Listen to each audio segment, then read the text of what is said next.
네, 안녕하세요. 자, 신라젠에 대해서 좀 보겠습니다. 제가 4일 전인가요? 예, 4일 전에 신라젠에 대해서 영상을 올려드렸습니다. 그때 올려드렸을 때 말씀드린 게 일단 큰 그림으로 보셔야 된다라고 제가 말씀을 드린 내용이 있습니다. 그래서 큰 그림을 본다라고 하면 일단은 문제될 게 없다. 문제될 부분이 없지만 저점에 대해서 깨고 나갈 것인가를 확인해 볼 필요가 있다. 뭔지 간단하게 좀 말씀을 짧게 신라젠에 대해서 좀 말씀드린 내용이 있었고, 거기에 있어서 이제 저는 이제 신라젠에 대해서 자리가 좋다든지 뭐 여러 가지의 이제 기술적인 부분이 좋다 하더라도 일단은 좀 기업적인 문제가 있어서 사실 매매하기에는 부담스러움은 있다. 하지만 보유하고 계신 그 주주분들이 제가 이런 말씀을 드렸을 때 상당히 기분이 안 좋을 수도 있지만, 제가 또 거기서 이제 추가적으로 말씀을 드렸던 게 기관들의 매수세가 들어오는 거 봤을 땐 이유가 있다. 문제가 생길 만한 종목이고 그 부분에 있어서라면 기관이 최근에 들어오진 않을 것이다. 그러니까 일단은 지금 현재의 모습 속에서 본다라고 하면 문제가 될 만한 이유가 없다라고 기관들은 판단한다. 아무래도 이제 기관 쪽에서는 우리보다도 정보가 많다라고 우리가 다 알고 있는 내용이기 때문에, 그렇다고 해서 기관이 들어온다라고 해서 안전한 종목은 아니지만 그래도 들어오지 않는 것보다는 안전하다라고도 얘기할 수 있다는 거죠. 그래서 기술적인 부분을 이제 말씀드려 보겠습니다. 지금 여기서 이제 자, 월봉상에서 이평선을 빼고 나서 이런 자리, 자, 이 자리가 깨지면 당연히 위험하다라는 것은 누구나 알고 있습니다. 지금 최저점을 보면 8,500원이지 않습니까? 자, 기술적인 부분으로 봤을 때, 자, 지금 보면은 제가 말씀을 드리는, 가 제가 원하는 위치에서 살짝 벗어난 부분이 있긴 한데, 지금 이 꼬리, 이 음봉꼬리라든지 한번 여기가 적용이 되지 않았어요. 그러니까 어떤 내용이냐면 이 음봉꼬리에서 이탈이 되고 반등이 나오는 시점이면 이번 캔들에서 이게 매수세가 좀 들어와야 되는 부분이고, 그 다음에 이런 모양에서는 어디? 자, 이런 캔들 중간, 자, 이런 자리가 될 수 있어요. 이런 자리 또는 이 꼬리, 이렇게 최저점에 대한 꼬리 여기거든요. 그러니까 저는 안전하게 한다라고 하면 최저점을 매수한다라고 하면 제가 잡을 수 있었던 자리는 일단은 좀 더 부족한 자리죠.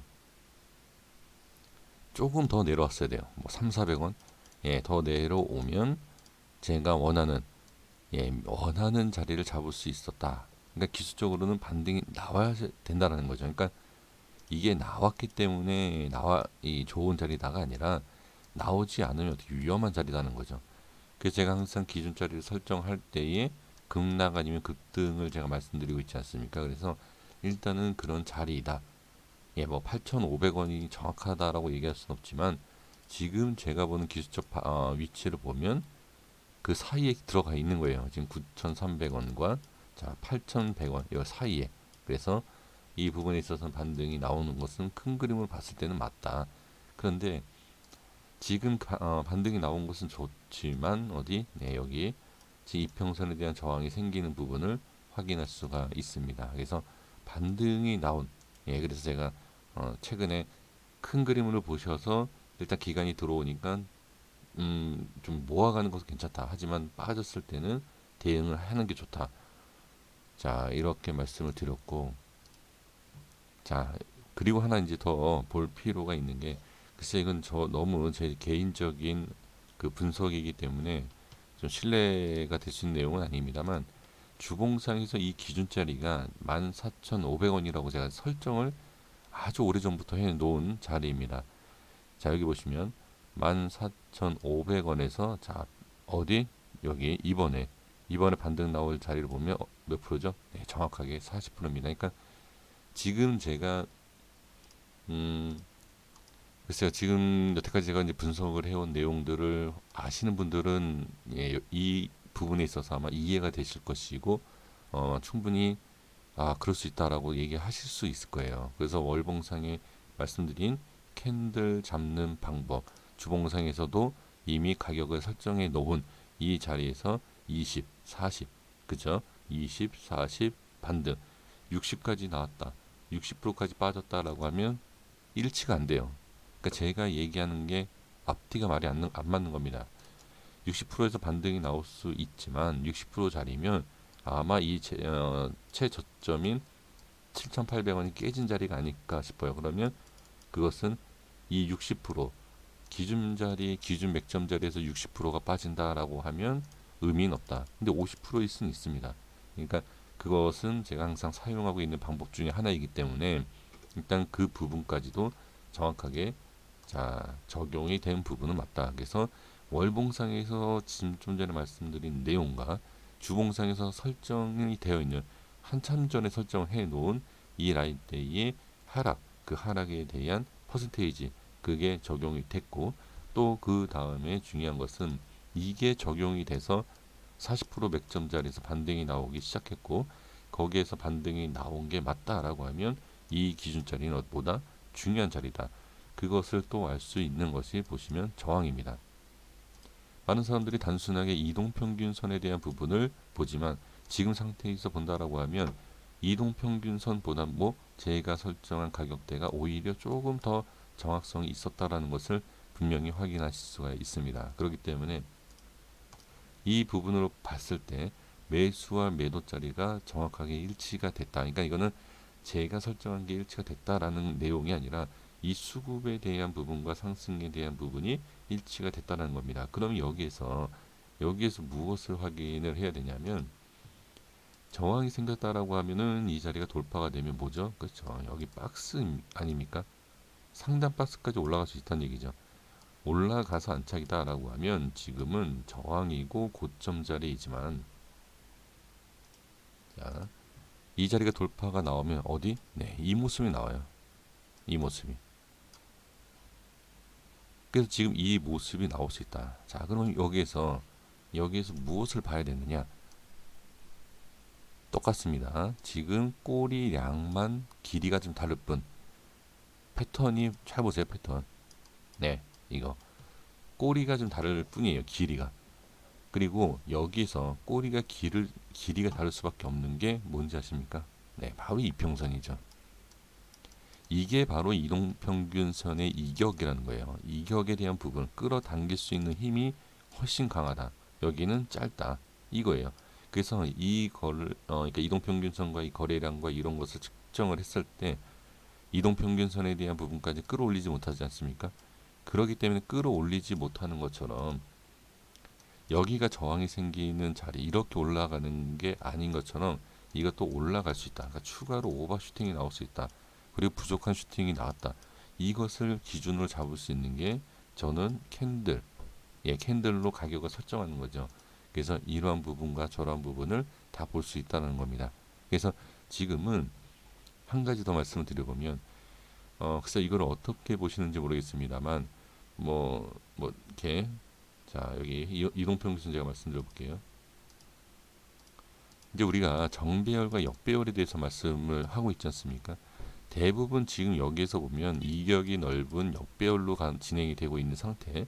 자 여기에서 5일선 돌파가 나오면 어떻게 정배열로 가려고 하는 모양이 만들어질 수 있다는 거죠. 그래서 모든 여기 단기 평선 5일선, 21선, 100일, 120선, 200선 이렇게 꼭 돼야지만이 정배열로 간다라고 얘기를 하는 분들이 계시지만 의미가 없어요. 그것만 갖고 주식을 한다라고 하면 이것만 찾아서 매매를 하죠. 하지만 시장에 따라서 지금과 같은 시장과 또는 변동성이 심한 시장에서는 정배열이 되는 종목이 많지가 않습니다. 거의 없을 수도 있어요. 그럴 때는 뭘로 매매하죠? 매매할 수가 없습니다. 무조건 정배열만 갖고 얘기한다라고 하면 매매할 수 있는 종목이 단 한 종목도 없습니다. 그거는 단순히 기술적인 부분에 있어서 정배열만 알고 있는 그 기술적인 게 그것만 알고 있는 사람만 그렇게 얘기를 하는 거지만 그것을 반대로 얘기하면 역배열일 때 매매하는 방법이 훨씬 많고 훨씬 쉽습니다. 자, 그래서 하나 더 말씀드려보면 이 자리가 이런 모습이 나왔을 때 기업이 문제가 없고 이 자리만 유지한다라고 하면 이 상승보다 더 크게 나올 수밖에 없죠. 왜? 저항이 아니라 돌파가 나오는 거죠. 20선과 51선에 대한 돌파, 이평선에 대한 돌파, 또 가격적인 돌파, 다음 이평선, 다음 이평선 이런 걸 본다라고 하면 이게 문제가 된다는 게 아니죠. 이만큼이 아니라 더 슈팅이 나올 수도 있다는 거죠. 그런데 이제 제가 신라젠에 대해서는 지금도 이거 올린 이유를 알고 있지 않습니까? 예, 이 대표이사가 뭐 예, 이런 얘기 하지 않습니까? 뭐 어떻게 하겠다. 글쎄요. 지금 상황에서 보면 자 여기에서 다 매도하고 뭐 약간 매수하고 막 이 대표 막 이런 얘기 하지 않습니까? 과연 그런 내용을 얼마나 신뢰를 하실까? 지금 여기에서는 신뢰가 되지 않지만 또 이런 자리에서 이런 얘기가 나와서 주가가 떨어질 때는 그 사람이 신뢰성이 없지만 올리면은 기분상에도 신뢰가 되겠죠. 과연 그게 신뢰성을 갖고서 믿고 달려들 수 있느냐? 그래서 저는 이 신라젠이라는 종목이 모든 위치와 수급과 다 완벽하다 하더라도 들어갈 수가 없는 게 그러한 부분이다. 오히려 자 보십시오. 또 이런 얘기하면 그렇지만 모든 그러니까 제 영상 보시는 분들이 이제 저는 차트고 기업을 안 본다라고 얘기하지 않습니까? 기업을 본다라고 하면 이걸 매매할 수는 없어요. 이해되셨습니까?